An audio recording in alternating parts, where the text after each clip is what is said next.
ബഹുമാനപ്പെട്ട വൈദികരെ, വിധികർത്താക്കളെ, മാതാപിതാക്കളെ, സുഹൃത്തുക്കളെ, ഏവർക്കും ക്രിസ്തേശ്വര ധന്യനാമത്തിൽ എൻ്റെ സ്നേഹവന്ദനം. AD 64 ആണ്ടിൽ പരിശുദ്ധ പൗലോസ് ശ്ലീഹ തീത്തോസിന് എഴുതിയ ലേഖനം 2-ാം അധ്യായത്തിന്റെ 7-ാം വാക്യത്തിൽ ഇപ്രകാരം പറയുന്നു: സകലത്തിലും നിന്നെ തന്നെ സൽപ്രവർത്തികൾക്ക് മാതൃകയായി കാണിപ്പീൻ. ഈ വിഷയത്തെ ആസ്പദമാക്കി ഏതാനും ആശയങ്ങൾ നിങ്ങളുമായി പങ്കുവയ്ക്കാനാണ് ഞാൻ ആഗ്രഹിക്കുന്നത്. പുതിയ നിയമത്തിലെ 17-ാം പുസ്തകമാണ് തീത്തോസിന് എഴുതിയ ലേഖനം.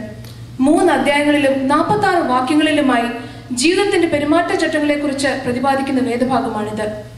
ഇവിടുത്തെ പ്രധാന ചോദ്യം ആരെയാണ് നാം മാതൃകയായി സ്വീകരിക്കേണ്ടത് എന്നാണ്. യാതൊരു സംശയമില്ല, പൗലോസ് ശ്ലീഹ ശക്തമായി പ്രഖ്യാപിക്കുന്നത് സകലത്തിലും സൽപ്രവൃത്തികളോട് ജീവിച്ച് ലോകത്തിന്റെ പാപഭാരത്തെ ചുമന്നുകൊണ്ട് കാൽവരി ക്രൂശിൽ സ്വയം ബലിയായി തീർന്ന യേശുക്രിസ്തുവിനെ മാതൃകയാക്കുവാനെന്നാണ്. റോമർക്ക് എഴുതിയ ലേഖനം 12-ാം അധ്യായം മുഴുവൻ എങ്ങനെയെല്ലാം സൽപ്രവർത്തികൾക്ക് അനുരൂപരാകാമെന്ന് എഴുതിയിരിക്കുന്നു. ക്രിസ്തുവിൽ ഒന്നായിത്തീരുന്ന അനുഭവത്തിൽ മാത്രമേ സൽപ്രവർത്തികൾക്ക് ചേർന്ന് നിൽക്കുവാൻ സാധിക്കുകയുള്ളൂ. നാം ക്രിസ്തുവിൽ ഒരു ശരീരവും പരസ്പരം അവയവങ്ങളുമാകുന്നു എന്ന് 5-ാം വാക്യത്തിൽ വ്യക്തമാക്കുന്നു. വിശുദ്ധ യോഹന്നാൻ 13:35 യേശുക്രിസ്തു പറയുന്നത്: നിങ്ങൾക്ക് തമ്മിൽ തമ്മിൽ സ്നേഹമുണ്ടെങ്കിൽ നിങ്ങൾ എന്റെ ശിഷ്യന്മാരെന്നറിയപ്പെടും. ഇതിനാൽ യേശുക്രിസ്തു വ്യക്തമാക്കുന്നത് സൽപ്രവർത്തികളുടെ ആരംഭത്തെയാണ്. ഫിലിപ്പിയർക്ക് എഴുതിയ ലേഖനം 3-ാം അധ്യായത്തിന്റെ 17-ാം വാക്യത്തിൽ പൗലോസ് ശ്ലീഹ പറയുന്നത്: സഹോദരന്മാരെ, നിങ്ങൾ എല്ലാവരും എന്നെ അനുകരിപ്പീൻ, ഞാൻ നിങ്ങൾക്ക് കാണിച്ചു തന്ന മാതൃകാപ്രകാരം നടക്കുന്നവനെ കുറുകൊള്ളുവീൻ എന്നാണ്. വാക്കിലും നടപ്പിലും പ്രവൃത്തിയിലും സകലത്തിലും സൽപ്രവർത്തികളോട് ജീവിച്ച് മറ്റുള്ളവർക്ക് വെളിച്ചമായി തീർന്ന വിശുദ്ധ ദൈവമാതാവിനെയും പരിശുദ്ധ പരിമല തിരുമേനിയും മാർ ദിവന്നാസ്യോസ് തിരുമേനിയും മാർ ഒസ്താത്യോസ് തിരുമേനിയും മദർ തെരേസയും ഒക്കെ ഈ അവസരത്തിൽ ഞാൻ ഓർത്തു പോവുകയാണ്. ആഗോളവൽക്കരണവും നവീന മാധ്യമങ്ങളും നമ്മുടെ ജീവിതത്തെ ഇത്രയധികം സ്വാധീനിച്ചു കൊണ്ടിരിക്കുന്ന ഈ കാലയളവിൽ സകലത്തിലും സൽപ്രവർത്തികളോടെ മറ്റുള്ളവർക്ക് മാതൃകയായി തീരുവാൻ എങ്ങനെയാണ് നമുക്ക് സാധിക്കുന്നത്? എന്താണ് സൽപ്രവർത്തികൾ നമ്മെ മാറ്റി നിർത്തുന്നത്? എങ്ങനെയാണ് സൽപ്രവർത്തികളാൽ നമ്മുടെ സാക്ഷ്യ ജീവിതം പൂർണ്ണമാക്കുവാൻ സാധിക്കുന്നത്? ഒന്നാമതായി, ദൈവവചനത്തിൽ അധിഷ്ഠിതമായ ജീവിതം നയിക്കണം.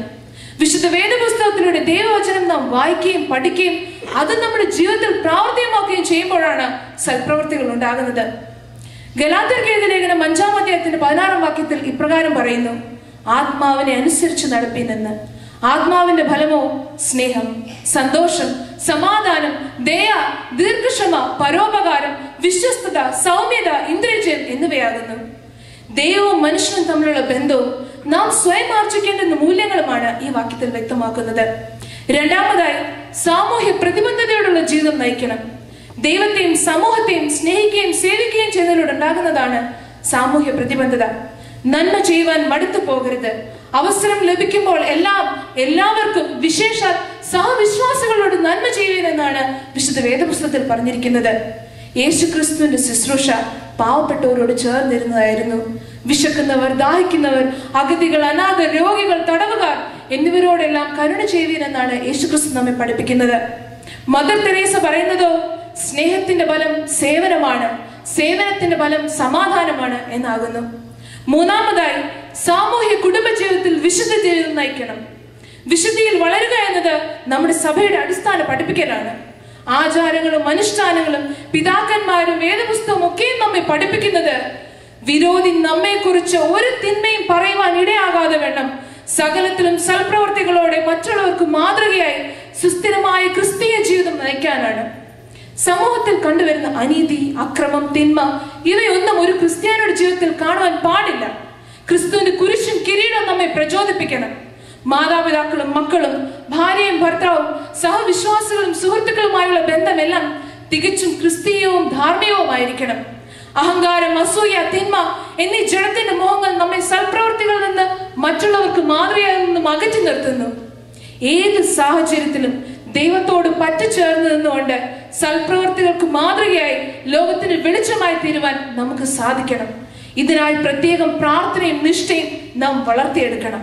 ഓർക്കുക, സൽപ്രവൃത്തികളാകുന്ന സേവനങ്ങൾ നമുക്ക് ശാന്തിയും സമാധാനവും തരുന്നു.